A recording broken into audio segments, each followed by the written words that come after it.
This is the Sansaire Searing Kit. Chefs and home cooks have been using blowtorches for years, but this is the most powerful culinary blowtorch ever made. And, in partnership with Burns-O-Matic, we designed it to work really well in a home kitchen. I'll show you how to use it. The kit includes a torch head and propane fuel cylinder, as well as the searing rack and tray. The tray slides into the searing rack and protects your countertops from the intense heat of the flame. The torch head screws on like this.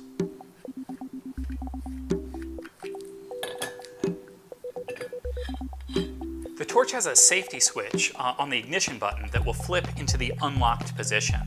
It also has a run lock button, which is handy for long torching times. I've got a steak that I've cooked sous vide, and now I'm ready to sear.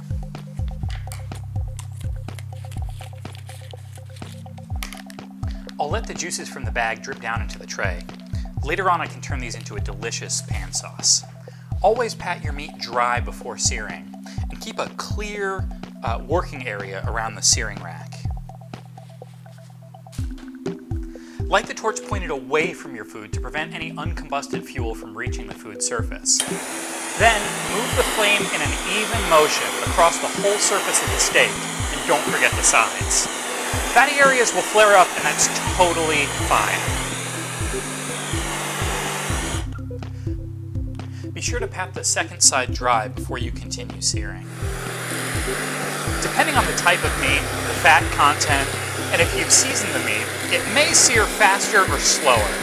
I've cooked this steak with the Sansaire steak aging sauce, which helps sear quicker and darker. Now that I've got a great crust, I'm ready to serve this steak. It's not necessary to let sous vide steak rest before slicing, but if you're searing multiple steaks, save the slicing until all of your steaks are done.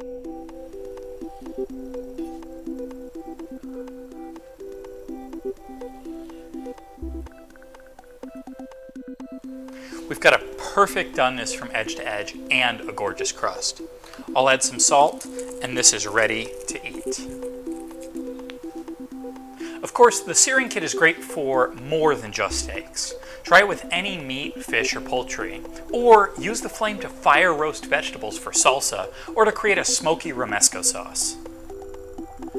Once the rack is cooled, I can remove the tray from the grate, and they can both go straight into the dishwasher. To remove the torch head for storage, unscrew it from the fuel cylinder. It'll release a small puff of gas as it separates, which you might be able to smell, but don't worry, this is totally normal. Give the torch one final burst to release any gas still inside. One fuel cylinder will last most folks for a few months of normal home cooking. The cylinder isn't refillable, but it is replaceable. And in a pinch, the torch is compatible with propane tanks that you find at the hardware store or grocery store. And although it's designed for use with propane, it will also operate with MAP Pro.